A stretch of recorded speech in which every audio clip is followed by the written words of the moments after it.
सबसे बड़ी करामत बताता हूँ इसी तनाजुर में, वाह, वाह, लोगों की मदद करना कितना कितना बड़ा क्या काम बात है है भाई, वाह, और वाह। कितना बड़ा अजर अल्लाह इसे अता फरमाता है इस अमल में। हमने सिर्फ नमाज को सवाब समझा, हमने इबादत को सिर्फ रोजे को इबादत समझा। बिलाशुबा नमाज इबादत है, रोजा इबादत है, हज इबादत है, ज़कात इबादत है। मगर इबादत का एक अजीम हिस्सा यह भी है कि हम अपने भाई का काम आए, अपने साथी का काम आए, अपने पड़ोस का काम आए। गरीब नवाज अजमेर में रहते, अजमेर मोहल्ला में बैठे हैं आपकी खानका में, आपके अजमेर का कोई मुसलमान नहीं बल्कि गैर मुस्लिम आपके पास आया।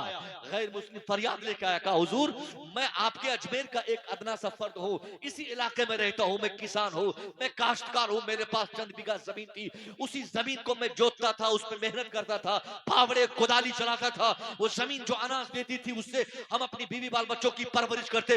हुजूर देखिए ना, आपका जो खलीफा हजरत बख्तियार काकी और उनके बख्तियार काकी के जो खलीफा है, खलीफा मुरीद, वो बादशाह अल्तमस, इस वक्त के जो बादशाह हिंदुस्तान के हैं दिल्ली की सरजमीन पे, उस बादशाह का लेटेस्ट कानून ने मेरी जमीन को अपने कब्जे में ले लिया। लोकल पुलिस ने उस जमीन को अपने कब्जे में लिया और जमीन मेरे हाथ से चली गई। हुजूर आपसे मैं गुजारिश करने आया कि आप अपने खादिम से मुरीद से कहिए कि वो अपने खादिम मुरीद से कहे कि मेरी जमीन वापस हो जाए। हुजूर अगर वो जमीन वापस नहीं होगी तो मैं क्या खाऊंगा?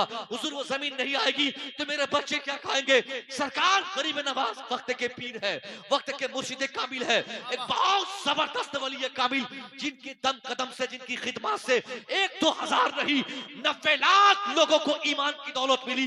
इतने मसरूफ तरीन शख्स होने के बाद भी आपने ये नहीं कहा जाओ तेरा काम होगा, आपने कहा कि हाँ हाँ बैठो मैं नमाज पढ़ता हूँ। आप नमाज को गए, नमाज असर से फारिग हुए, आपने मसल्ला उठा लिया, आपने उस लोटे को उठाया, अपने असा मुबारक साथ लिया, कुरान मुकद्दस को सीने से सटाया और ये मुख्तसर सा सामान लेकर आप अपने हुजरे से बाहर आने लगे। वो किसान मजदूर पीछे पीछे हुआ, उसने कहा हुजूर आपने बताया नहीं काम कब तक होगा? कहा मैं तेरे काम से ही जा रहा हूँ, तुम अपना घर जा, 2-4 दिनों में तेरा काम होगा, 1 हफ्ते में, 2-4-5-10 दिन में तेरा काम जरूर होगा। ये आपने आश्वासन देकर, उम्मीद देकर, ये भरोसा देकर आपने उस मजदूर को वापस कर दिया। सरकार गरीब नवाज अजमेर मोहल्ला में है, वहां से आपने मसल्ला लेकर, लोटा लेकर, तस्बीह लेकर, कुरान लेकर आप पैदल चले। कहां के लिए साहब? अजमेर से दिल्ली की मसाफत कितनी है? तकरीबन 400 किलोमीटर दूरी है। अजमेर से दिल्ली की दूरी, डिस्टेंस तकरीबन 400 किलोमीटर की है, यानी 3.5 या पौने 400 किलोमीटर है मान लीजिए। और इस वक्त आज की दुनिया रही, वो उस वक्त की बात है। रास्ते में पथरीले रास्ते थे, रास्ते में कटीले रास्ते थे, रास्ते में तकलीफ दे चीजें थी, रास्ते में पहाड़ थे, बहुत ज्यादा तकलीफ हो रही थी। मगर उसके बावजूद आप बगैर किसी सवारी के, बगैर किसी हथियार के, बगैर किसी आले के, बगैर किसी जुगाड़ के आपने अपने कदम मुबारक से पैदल चलने का इरादा फरमाया। अजमेर छोड़ा, आप अजमेर से दिल्ली तशरीफ लाए, दिल्ली जैसे आप हाजिर हुए, अब आए तशरीफ लाए, फौरन बादशाह देखा, बादशाह देखने के बाद खुश हुआ, कहा पूरे पूरे पूरे सल्तनत में ऐलान करो कि साहब हमारे हमारे घर, हमारी कुर्सी पर बैठने के लिए, इसको जीनत बख्शने के लिए हमारे शहंशाह, जो असल शहंशाह है, वो तशरीफ लाया है। गरीब नवाज की आमद हुई, पूरा महल को रंगा गया, पूरे महल को सजाया गया, पूरा डेकोरेट किया गया, बादशाह खुश हुआ। सरकार गरीब नवाज आए, बस 2 चंद बातें हुई। आपने फरमाया कि मैं अजमेर से दिल्ली आया, एक छोटा काम था। का काम क्या हुजूर? का काम ये कि मेरे अजमेर का एक किसान, उसकी जमीन तेरे नए कानून के मुताबिक, जो तूने जीएसटी का, यानी आज के जमाने की जीएसटी बना बोलते हैं या लगान बोलते हैं, तूने जो लेटेस्ट लगान का कानून नाफिज किया है, इस कानून के तहत उसकी जमीन को लोकल पुलिस ने अपने कब्जे में ले ली है, वहां की लोकल गवर्नमेंट ने अपने हाथ हथिया ली है। इसलिए मैं ये गुजारिश करने आया कि मेरे अजमेर के उस किसान की जमीन को रिलीज की जाए, ताकि वो किसान हाय हाय हाय, अपनी बीवी बाल बच्चों के साथ जिंदगी गुजार सके। सरकार गरीब नवाज ने इतनी बात कही, वो खादिम तमाम इकट्ठे हो गए। बादशाह अल्तमस का हुजूर, ये इतनी सी बात और इतनी लंबी मसाफत तय करने की क्या हाजत थी? सरकार एक छोटे से पर्ची में आप 2-4 बात लिखकर किसी कासिद से भेज देते, मैं आपकी तहरीर पढ़ता, वो यहीं से बैठे बैठे सारा काम होता। सरकार ये जहमत, सरकार ये तकलीफ की क्या हाजत थी? सरकार गरीब नवाज ने फरमाया, हाँ हाँ मैं जानता हूं कि मैं ये छोटी पर्ची लिखता, किसी से कहलवा के भेजता तो तुम काम करते, मगर सिर्फ मुझे काम नहीं कराना था। मैं यहाँ आया, वापस जाऊंगा ताकि उसका काम भी हो जाए और वो किसान हमारा काम भी देख ले कि हम किसी के लिए किस कदर जा सकते हैं, किस कदर हमदर्दी हमारे अंदर इंसानियत की है। एक आदमी का काम आने का जज्बा हमारे अंदर ईमानी दिल में हमारे अंदर किस कदर छुपा हुआ है, ये दिखाना भी मकसद था, ताकि उस किसान को जमीन भी मिल जाए और मेरे इस किरदार से दूसरों को ईमान की दौलत भी मिल जाए। नारे तकबीर, नारे रिसालत, तालीमे इस्लाम, पैगामे इस्लाम, मजहबे इस्लाम। सरकार गरीब नवाज ने कहा कि नहीं, मुझे सिर्फ जमीन नहीं दिलानी है, मुझे उनको ईमान भी दिलाना है। वो आदमी जमीन भी लेगा और मेरे इस किरदार पे जब गौर करेगा तो वो आदमी ईमान भी लाएगा। ये है इंसानियत के ऊपर का, मगर हमने इसे फरामोश कर दिया। पूरा समाज, नादिन भाई, ये हमारा माहौल जल गया। ये सब हासिल लोग, जलने वाले, चिढ़ने वाले, जलन से भस्म हो गए सब लोग। आपस में इस कदर दुश्मनी इन लोगों ने फरोग दी है कि आज नामो निशान मिटने को आ गया इन लोगों का। एक किसी के पास जमीन हो जाए शहर में तो लोग पता लगाएंगे, अरे ये जमीन कटिहार में लिया, कहां से पैसा आता है? अरे अली रजा रबर बहुत उड़ रहा है हवा में, बड़ी दुकान चल रही है इनकी, बड़ा प्रोग्राम हो रहा है। नादिर जमाली क्यों इतना पैसा कमा रहा है, फलाने क्यों इतना अमीर बन गया, उसको नौकरी कैसे मिल गई, उसका बेटा कैसे आगे बढ़ गया। बस यही फितने में सारा दिन हमारा चौपट हो जाता। साहब, हमारी नमाज काम नहीं आएगी जब तक हम अपने अपने समाज को अल्लाह के बंदों के लिए अपने दिल में जगह नहीं बनाएंगे। हमें अल्लाह ने पैदा किया, हमदर्द बनाया, हम इंसान है, जानवर नहीं है, कुत्ता नहीं है। कुत्ता होता है जो सिर्फ अपने पेट के लिए इस मोहल्ले से उस मोहल्ले अपनी भलाई चाहता है। कुत्ते की फितरत क्या है? इस मोहल्ले के कुत्ता को देखेंगे दूसरे मोहल्ले में चला जाए, सारे कुत्ते भिड़ जाएंगे उसको भगाने के लिए। भाग कैसे, तू क्यों मेरे मोहल्ले में आ गया? यहाँ की सारी हड्डियों का मालिक मैं हूँ, यहाँ की सारी नमक रोटी जो गिरी हुई रहती सब मैं खाऊंगा, तू क्यों इधर आ गया? वो कुत्तों की फितरत है। और अगर हमारे अंदर ये फितरत रहे, हम भी यही काम करने लगे, तो गोया हम इस आदत में कुत्तों से बदतर हो गए। हम तो जानवर नहीं साहब, हम तो इंसान है। कुत्ता अपना पेट पालता है, अगर हम भी अपनी पूरी जिंदगी में सिर्फ अपने पेट पालने के चक्कर में रहे और दूसरों की फिक्र ना करें, तो समझिए कि साहब हमने कोई बड़ा काम नहीं किया।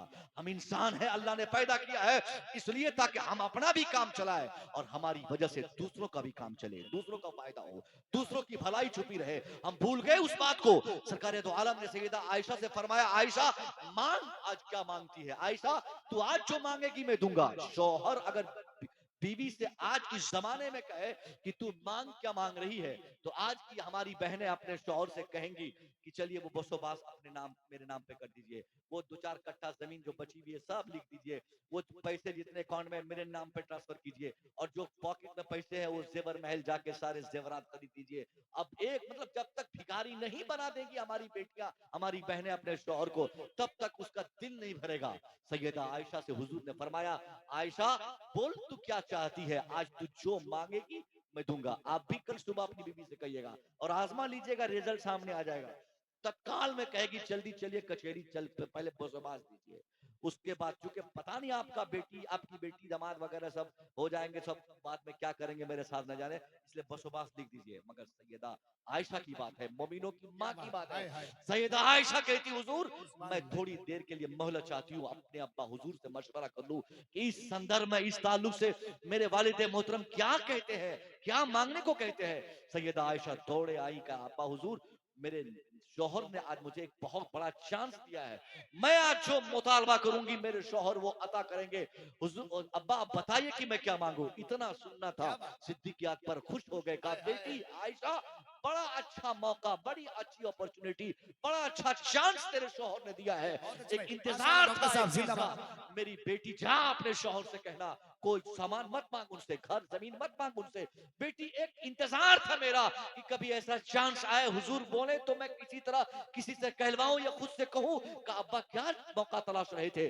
का बेटी जा अपने शौहर से कहना कि हुजूर जब आप शबे मेराज अल्लाह की कुर्बे खास में आपकी हाजिरी हुई थी, अल्लाह से आपसे मुलाकात हुई थी, उस वक्त अल्लाह ने आपसे जितनी सारी बातें की थी, जो कन्वर्सेशन, जो कलाम, जो मुकालमात अल्लाह के बीच में आपसे हुए, उनमें से जो राज की बातें थी, जो भेद की बातें थी, जो सेक्रेट बातें हैं, उन्हीं सेक्रेट बातों में 2-4 भेद की बातें मुझे बता दी जाए, ताकि उस पर अमल करके मैं भी कामयाब कामयाब हो जाऊं और आपकी हाय, उम्मत हाय। के हजारों लोग वाह कामयाब हो वाह जाएं। वाह वाह। नारे तकबीर, मोहब्बत के साथ नारे रिसालत, उलमाए अहले सुन्नत हजरत अब हजरत अल्लामा डॉक्टर मुफ्ती मुसव्विर रजा मिसबाही। अब हजरत आयशा दौड़े आई का हुजूर, आप जब मेराज शरीफ तशरीफ ले गए, अल्लाह की बारगाह में आपकी हाजिरी हुई, जब अल्लाह और आपके बीच में कोई तीसरा ना था, उन उस वक्त अल्लाह ने जितनी सारी बातें की थी, उसमें जो राज की जो इंपॉर्टेंट बातें हैं वो मुझे बताई जाए। सरकार फरमाते आयशा,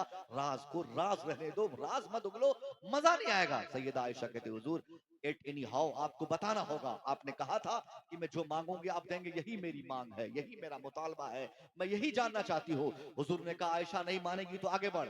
सैयदा आयशा आगे बढ़ी, आप भी एक कदम आगे बढ़ाए।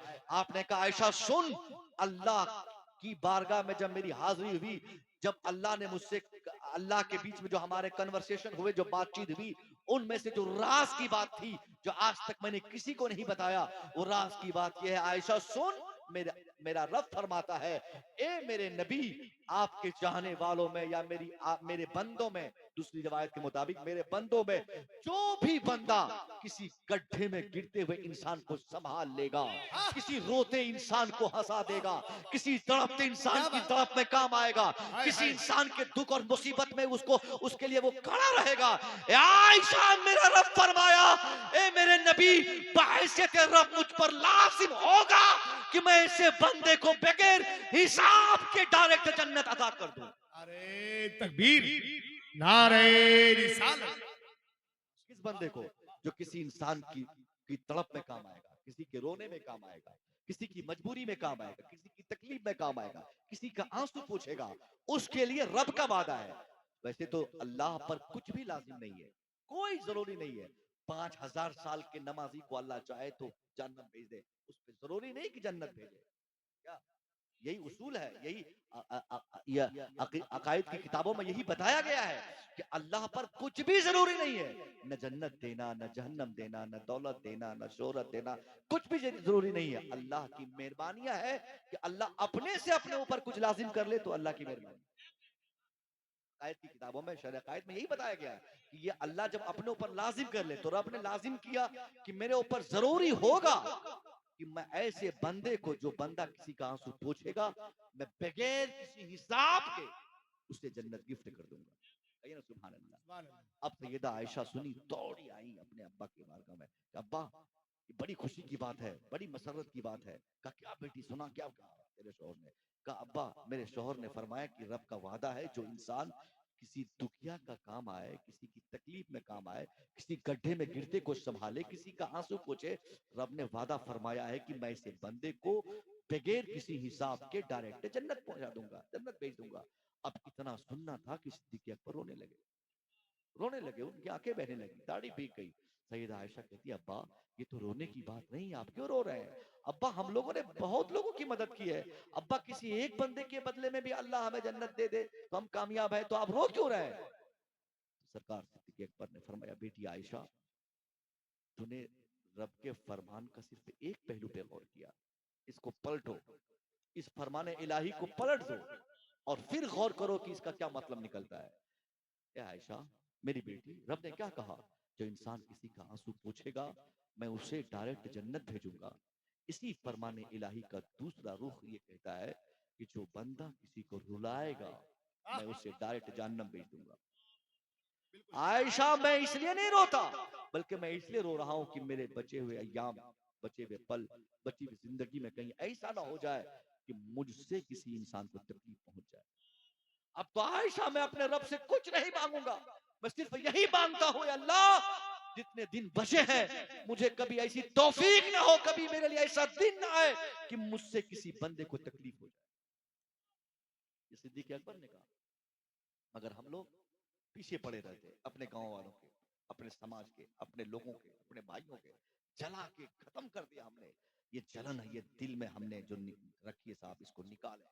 ये बहुत बड़ी इबादत है। आप दोस्ती करें, आप मोहब्बत करें, अखुवत पैदा करें, गांव में ब्रदरहुड, भाईचारा का माहौल बनाएं, और ये इत्तेफाक, आप यूनिटी लाएंगे ना, बहुत बड़ी कुव्वत आपके अंदर आएगी। ये इतनी बड़ी इबादत है, जब रब का जब किसी बंदे की आप मदद करते हैं ना, अल्लाह जब उसे देखता है, अल्लाह खुश होता है, अल्लाह इसका बदला अता फरमाता है।